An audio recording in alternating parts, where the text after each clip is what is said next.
Hello, what's up, guys? I'm Saul Nofori. I'm schooling here at Minnesota State University, Mankato. Welcome. I hope you subscribe, you're liking, and you're commenting. Yeah, please do that. So today we'll talk about the MFA program, MFA in acting, musical theater, the performing arts in general. If you are planning on pursuing this course, you did undergraduate and you want to do graduate studies in the States, please take note of these. Okay, these are views from me and not from anybody. These are like my personal views, my experiences that I'm about to share with you. Okay, so these are some of the pointers. Your accent, I'll tackle your accent in this video. I'll tackle why people divert from doing undergraduate course in theater, and they divert when they come to the university here in America. I'll tackle that one too, or the benefits that I'm getting as a theater student here. Are there any conferences that you can attend, or there's nothing for you after school? I'll tackle that one too. So stick and stay with me. Don't go anywhere, okay? Make sure you like, subscribe, and comment, okay? Yes. I'll be right back.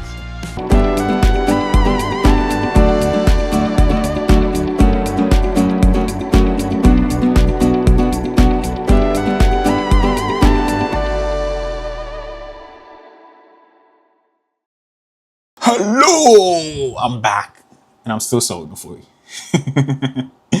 Okay, so let's start. So in all, before you take up any acting course in the States, or that the place is not your home country, just take note of this before you take up any acting course or any theater course in the States. Whether, okay, let me say even as an undergraduate or a graduate student, you need to take these things into consideration. Your accent will be a barrier. They normally say, yeah, accent is not a barrier, but it is a barrier. Well, why am I saying this? Okay, this will come with pros and cons. So your accent can be a barrier when you are being given a role, to play on stage. This is an MFA program, so you have to be on stage and all that. If it's MA theater, that's different. But MFA, you'll be on stage at a point, And when you're on stage, you are grappling with a lot of things. Accent, understanding the culture, of the system. Cause, when you're memorizing your lines to deliver on stage, that is one thing, as an African, one thing, because your accent will be in the way, because you have a thick accent, and you need to change it. Why do you have to change it? You need to change it for the people to understand. Even your director must understand you, because sometimes you mention certain words and you go like, huh? Even normal in class, when you talk, you go like, huh? What are you saying? So take that into acting. People will be confused. So you need to work on your tonation, your articulation, your enunciation, and all that before you hit the stage. So when you're going through your lines, memorizing your lines, your accent must also be perfected. And the cultural basis I'm talking about here is you need to understand some of the words that they use. The slangs, you need to understand it. It's like an American telling you a joke. They'll use their cultural setting. If you're not in that culture, or if you're not in that setting, you don't understand the joke. That's if the joke is a joke.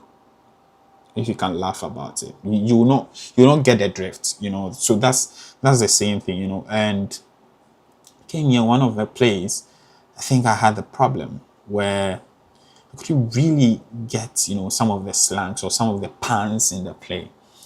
And they told me point blank, the director told me that, yeah, I know you're not from here, so you have problems with that. So you need to really understand and ask questions, So I asked a lot of questions. So what is this? There is something called chowder.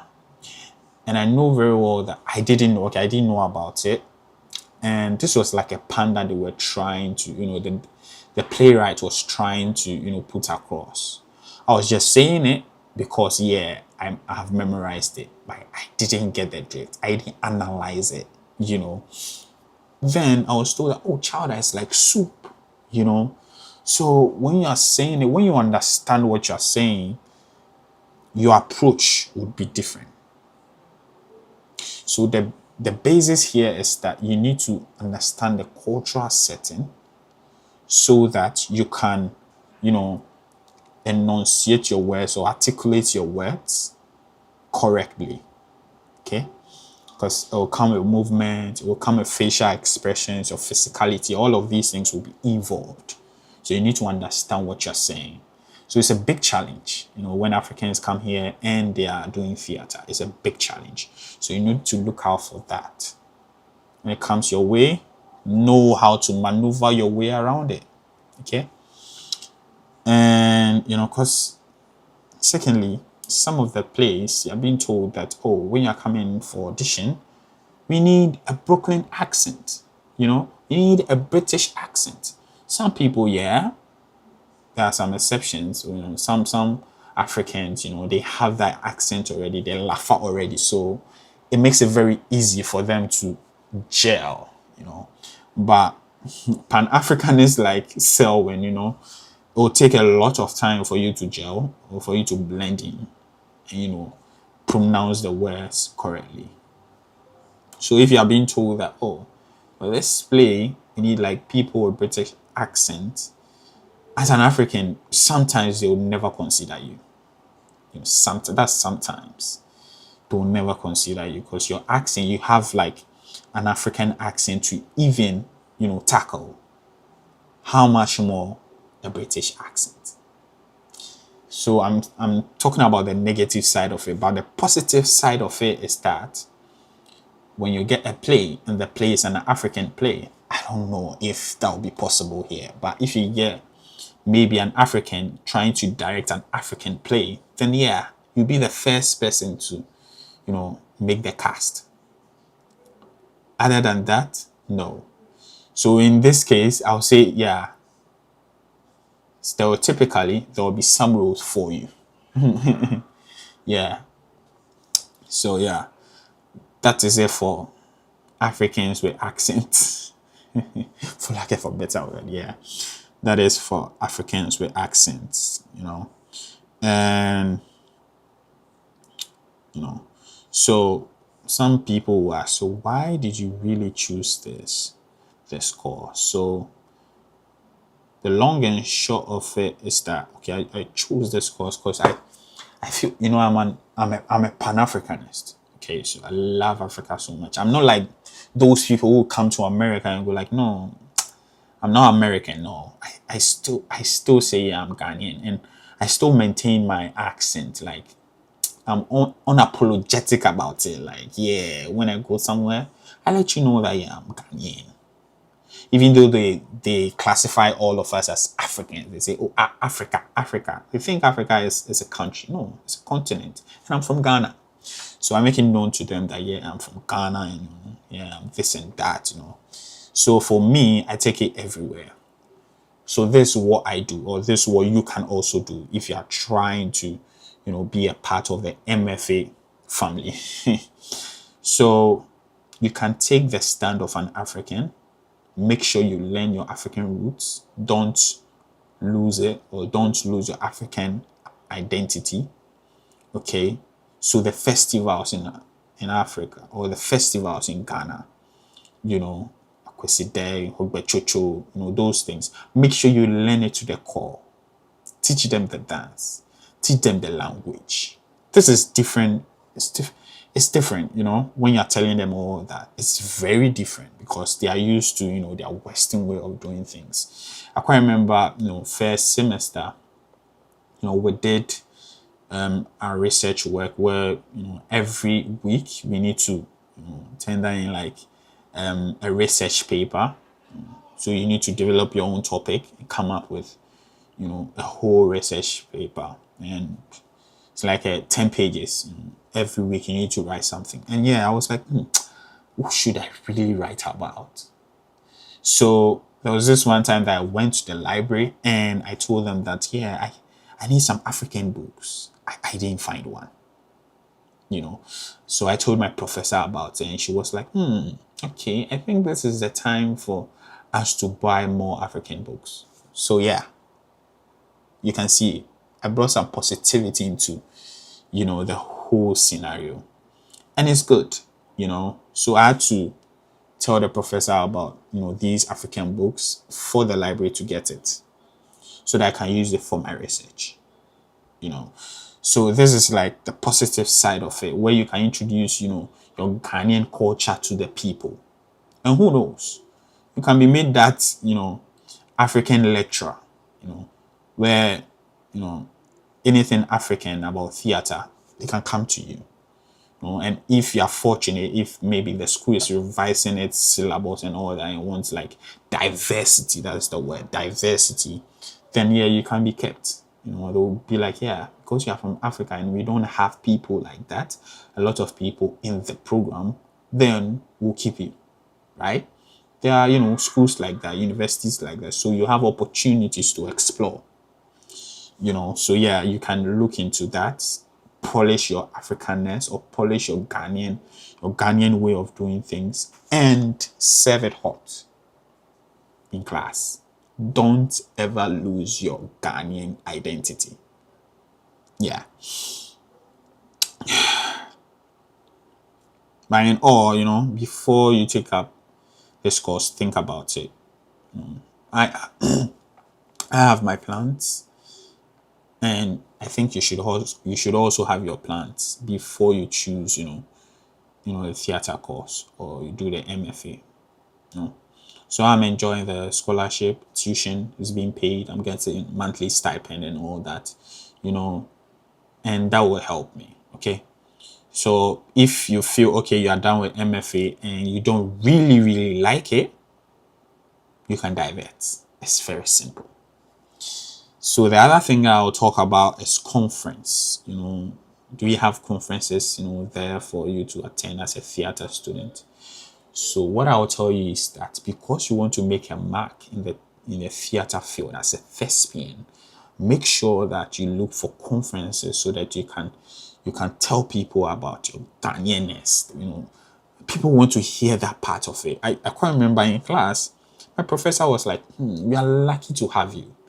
Why did she say that? Because she was like, we don't have a lot of Africans, doing this course. And this is a gap that I'm trying to fill. I'm trying to, fill. I even backdating to, at the embassy when I was coming here to the US. At the embassy, the visa officer asked me, oh, wow, you do theater. So you want to continue theater? She was so fascinated. I think it was one of the things that made my transition or my journey from Ghana to the US very smooth. Do you know what happened? So me, the visa officer, she wasn't asking about my bank statement. She didn't even ask of that. She was talking to me about theater, classical theater, Shakespeare. I was so fascinated. That was it. We didn't talk about. I gave her my passport, my I-20. That's it. We were just talking as if she was my lecturer. Like, oh, you love theater. Oh, so you've been doing theater, classical theater, Shakespeare. So you can do Shakespeare too. Oh, wow. Like that was it. We're just talking about theater. Like it was very smooth. So I think, yeah, you should know your purpose as a human being. all boils down to your purpose. What's your purpose in life? Don't be like, yeah, people are choosing this course, so let me just go do it. Mind you, if you go do it, you don't do it well, you'll be left alone. You have passion for it, chase it. You have passion for that, chase it. Don't listen to anybody. We are all unique in our own way, and I don't want you to be left alone. Chase what you love. Conferences, yes. I've made it a point to, be part of a lot of conferences this time. The semester is over, but next semester made it a point to, go to this very conference that I don't want to talk about it because I want to get it first, then I'll share it with you. Okay. I sent in everything, I'll talk about something Ghanaian. Yeah. And it will be a mixture of a lecture and a performance. So that is what I have wrapped up. And I told my academic advisor about it. He was very enthused. I was like, yeah, thank you for joining the festival. So I'm looking forward to it. Whatever happens, I'll come and tell you guys, okay? I'm really, really rooting for it. Like, I so want to attend this festival because I know very well that when I step foot there, there'll be a change. That's it. As Africans, that's it. When you get to a place, there should be a change for the better. You should be the change that, people are looking for. Always have this at the back of your mind that you are the change. Okay, so this is what I'll leave you with before, you take up this MFA course or you want to, further your education in the arts, in theater, and all that. Make sure you go through this or make sure you are abreast with these things before you go through it, okay? Don't go through it and go like, no, I wish I'd gone for another thing. Make your research. Do your research before you go into it. And this could be a research material for you. The whole video could be a research material for you. But if you have any questions, you are still, bothered, you are in 6s and 7s, let me know, okay? Drop it in the comment section and I'll answer you. I am Selwyn Ofori and I'm schooling here at Minnesota State University. You can do it. You can come here too. I'm Ghanaian. Bye-bye!